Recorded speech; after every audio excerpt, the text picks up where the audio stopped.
ஆண்டவராகிய இயேசு கிறிஸ்துவின் நாமத்தில் உங்கள் அனைவருக்கும் அன்பான வாழ்த்துக்கள்.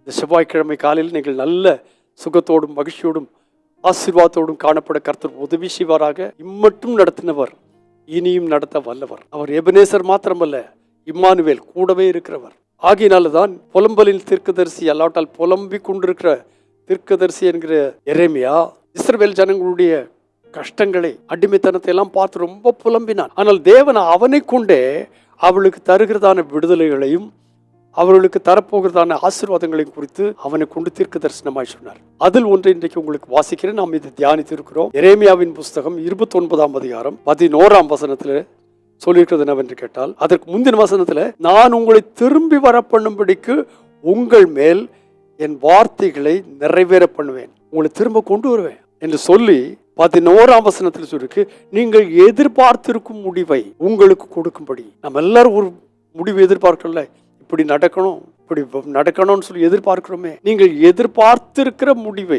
உங்களுக்கு கொடுக்கும்படி நான் உங்கள் பேரில் நினைத்திருக்கிற நினைவுகளை அறிவேன். ஐநோ, உன்னை குறித்து நான் என்ன நினைச்சிருக்கேன்னு எனக்கு தெரியும். அந்த நினைவு எப்படிப்பட்டது என்று கேட்டால், நீ எதிர்பார்த்திருக்கிற முடிவை உனக்கு அருளும்படி. அதுதான் என்னுடைய நினைவு. என் பிள்ளைகள் இப்படிப்பட்ட காரியம் நடக்கும் எதிர்பார்த்திருக்கிறார்களே, அதை நான் செய்யணுமே என்று சொல்லி ஆவலோடு எதிர்பார்த்து காத்திருக்கிற ஒரு நினைவைத்தான் இங்கே பார்க்கிறேன். அந்த நினைவுகளை அறிவேன் என்று கர்த்தர் சொல்கிறார். அவைகள் தீமைக்கல்ல, சமாதானத்துக்கு ஏதுவான நினைவுகள். அப்போ உங்களை குறித்தும் என்னை குறித்தும் ஆண்டவராய் கர்த்தர் நினைக்கிறது என்ன தெரியுமா? இந்த முடிவை அவன் எதிர்பார்த்து காத்திருக்கிறான், அதை நான் செய்யணும், அந்த பிள்ளைக்கு நான் அதை செய்யணும். தீமைக்கல்ல, சமாதானத்துக்கு ஏதுவான நினைவுகளே. உங்கள் பேரில் நினைத்திருக்கிறதான நினைவுகள் சமாதானத்துக்கு எதுவான நினைவுகளே. இப்போ நான் அதை நிறைவேற்றும் போது நீங்கள் ஒரு காரியம் செய்வீர்கள். நீங்கள் கூடி வந்து என்னை தொழுது கொண்டு என்னை நோக்கி விண்ணப்பம் பண்ணுவீர்கள், நான் உங்களுக்கு செவி கொடுப்பேன். Praise the Lord. ஸோ இந்த காலையில் கூட நான் உங்களுக்கு சொல்ல விரும்புகிறது, நீங்கள் எதிர்பார்த்திருக்கிற முடிவை உங்களுக்கு கொடுக்கும்படி உங்கள் தேவனாகிய கர்த்தர், என்னுடைய தேவனாகிய கர்த்தர் நமது மேல் நினைவாய் இருக்கிறார். நம்மை குறித்த நமது தேவனாகிய கர்த்தருடைய நினைவு தீமைக்கு எதுவானவைகள் அல்ல, சமாதானத்துக்கு எதுவானவை. மறந்து விட வேண்டாம். பரிசுத்தமுள்ள நல்ல பிதாவே, எங்கள் பேர் கர்ஷனை உடையவராய், எங்களை நினைக்கிறவராய், நன்மை செய்ய விரும்புகிறவராய் காணப்படுகிற எங்கள் நல்ல கர்த்தாவுக்கு நன்றி.